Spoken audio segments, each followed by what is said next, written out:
మనకి నిన్న దురదృష్టవశాత్తు మదనపల్లి టౌన్లోని ఏడేళ్ల మైనర్ బాలిక మీద అత్యాచారం చేసి తర్వాత రేప్ చేసి చంపిన తర్వాత డ్రమ్లో కూర్చోబెట్టడం జరిగింది. దాని నిన్నంతా కూడాను మదనపల్లి టౌన్లో ఉన్న ప్రతి ఒక్క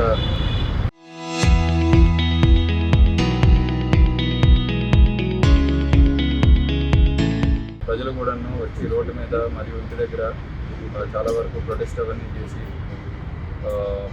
పెద్ద సెన్సేషన్ న్యూస్ అది కూడా చేయడం జరిగింది. చాలా దురదృష్టవశాత్తు జరిగిన ఇన్సిడెంట్ ఇది. పోలీస్ శాఖ మరియు రాష్ట్ర ప్రభుత్వం అంతా కూడా చింతిస్తున్న ధోరణి. అదేవిధంగా మనకి నిన్న ముద్దాయి ఎవరైతే ఉన్నారో ఈ ఎంటైర్ ఇన్సిడెంట్కి మూల కారణమైన అతను ఈరోజు మార్నింగ్ ముదివేడి దగ్గర అంగల్లో క్రాస్ దగ్గర ఒక చెరువులోని అన్ఐడెంటిఫైడ్ డెడ్ బాడీ కింద ప్లేస్ అయ్యి తర్వాత అతన్ని గురువర్ధన్ అనే ముద్దాయిగా మనము రికగ్నైజ్ చేయడం జరిగింది. ప్రస్తుతానికి inquest and post mortem proceedings అవన్నీ కూడా జరుగుతున్నాయి. యాజ్ పర్ ప్రిలిమినరీ ఇన్ఫర్మేషన్ అతను సూసైడ్ చేసుకొని డౌన్ అయినట్టు తెలుస్తుంది. అండ్ ఫర్దర్ అప్డేట్స్ అన్నీ కూడా మన ఇన్వెస్టిగేషన్ ప్రాసెస్లో రివీల్ అయితే మనం కమ్యూనికేట్ చేస్తామండి. మనకి ముద్దాయికి వెళ్ళి మనం డోర్ బ్రేక్ చేసి చూసినప్పుడు ముద్దాయి అండ్ పక్కనే డ్రమ్లోని చనిపోయిన పాప కూడా సగం కూడా లభ్యమైంది.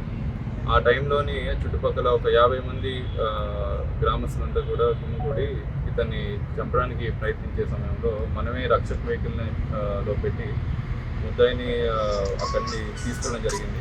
మళ్ళీ అక్కడ లా అండ్ ఆర్డర్ సిచ్యువేషన్ చాలా హెవీగా డెవలప్ అవడం వల్ల హైవే కూడా బ్లాక్ అవడం వల్ల మనకి ఆ రక్షక్ వెహికల్ స్టాఫ్ని కూడా తిరగడం జరిగింది. అక్కడ ఒక డ్రైవర్ మాత్రమే ఉండడం జరిగింది ముద్దాయితో పాటు. ఆ సమయంలో అతను తప్పించుకొని పారిపోవడం జరిగింది మార్నింగ్ టైం.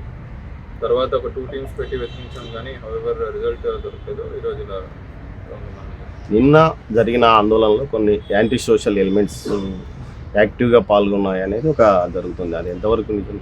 అంటే ఆల్రెడీ ఎవరైతే ఇదంతా ఇష్యూని పొలిటిసైజ్ చేశారో లేదంటే ఇది ఒక రాంగ్ ధోరణి వైపు తీసుకెళ్లారో వాళ్ళందరి మీద కూడా కేసెస్ అవి రిజిస్టర్ చేయడం జరిగింది. స్ట్రిక్ట్ యాక్షన్ తీసుకుంటాం. ఏదైతే పాపకి జరిగిన అఫెన్స్ అనేది చాలా దురదృష్టవశాత్తు చింతించాల్సిన క్షణంలో ఇది వాళ్ళ ఓన్ పొలిటికల్ మైలేజ్కో లేదంటే వాళ్ళ ఓన్ ఆర్గనైజేషన్ బెనిఫిట్ కోసం వాడుకున్న వాళ్ళందరి మీద కూడా మనం కేసు రిజిస్టర్ చేస్తాం అండ్ స్ట్రిక్ట్ యాక్షన్ కూడా తీసుకుంటాం. అక్యూజ్డ్ మీద ఒక కేసు ఇంతకుముందు ఉంది, 324 కేసు హర్ట్ కేసు ఉంది. అది ఆల్రెడీ అతను లోక్ అదాలత్లో కాంప్రమైజ్ అయ్యి అది డిస్పోజ్ అయిపోయింది. సార్ నెక్స్ట్ స్టెప్గా ఈ గంజాయి నిర్మూలనకు మీరు ఈ మదనపల్లిలో ఎలాంటి చర్యలు తీసుకుంటారు? ఆల్రెడీ మదనపల్లి ఇప్పటిదాకా 2 మేజర్ నెట్వర్క్స్ క్రాక్ చేయడం జరిగింది. దీనిలోని మనకి ఆల్మోస్ట్ ఒడిస్సా నుండి స్టార్ట్ అయ్యి తిరుపతి, విజయవాడ అండ్ మదనపల్లి, బెంగళూరు కనెక్షన్స్ ఉన్న ఎంటైర్ నెట్వర్క్ని క్రాక్ చేయడం జరిగింది. 2 మేజర్ నెట్వర్క్స్. ఫర్దర్గా కూడాను మనము ఇలాంటి నెట్వర్క్స్ కొన్ని క్యాష్ ఆపరేషన్స్ చేసి కొన్ని ఏరియాస్లో ఆల్రెడీ ఉన్నదని ఇప్పుడు ఇన్ఫర్మేషన్ వస్తుంది బయటికి. సో ఆ ఏరియాస్ అన్ని కూడా క్యాష్ ఆపరేషన్ చేసి అక్కడ ముద్దాలు కానీ ఎవరైనా కన్జ్యూమర్స్ ఉంటే వాళ్ళని పట్టుకొని డెఫినెట్గా నెట్వర్క్ అంతా క్రాక్ చేస్తాం. అండ్ ప్రజలందరికీ కూడా మా తరఫున విజ్ఞప్తి, ఎవరైనా సరే గంజాయి తాగుతున్నారు, ఎటువంటి ఇల్ ఎఫెక్ట్స్కి డ్రగ్స్కి వాటికి లోన్ అవుతున్నట్టు అయితే సమాచారం ఇస్తే ఖచ్చితంగా పోలీసు వచ్చి యాక్షన్ తీసుకుంటారు. సార్ ఇప్పుడు అబ్బాయి వాళ్ళు ఫ్యామిలీకి ఇంటిమేట్ చేశారా? వాళ్ళు రెస్పాండ్ ఆల్రెడీ ఇంటిమేట్ చేశారండి. వాళ్ళ ఫ్యామిలీ మెంబర్స్ కూడా వస్తున్నారు. వాళ్ళ మదర్ ఐ థింక్ బెంగళూరు ఎక్కడ ఉన్నారు బయట, వాళ్ళు కూడా ఇంటిమేట్ చేయడం జరిగింది. వాళ్ళ తరఫున వేరే వ్యక్తులు వచ్చి బాడీని ఐడెంటిఫై చేయడం జరిగింది.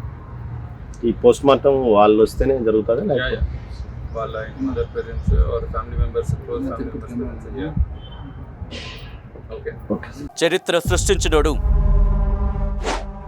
ఇప్పుడు ఆ చరిత్రని తిరగరాయబోతున్నాడు. అబద్ధాల గోడల్ని బద్దలు కొట్టి నిజాలను రాగా మీ ముందుంచబోతున్నాడు. నిజమైన వార్తల కోసం వెంటనే డౌన్లోడ్ చేసుకోండి రా యాప్ని.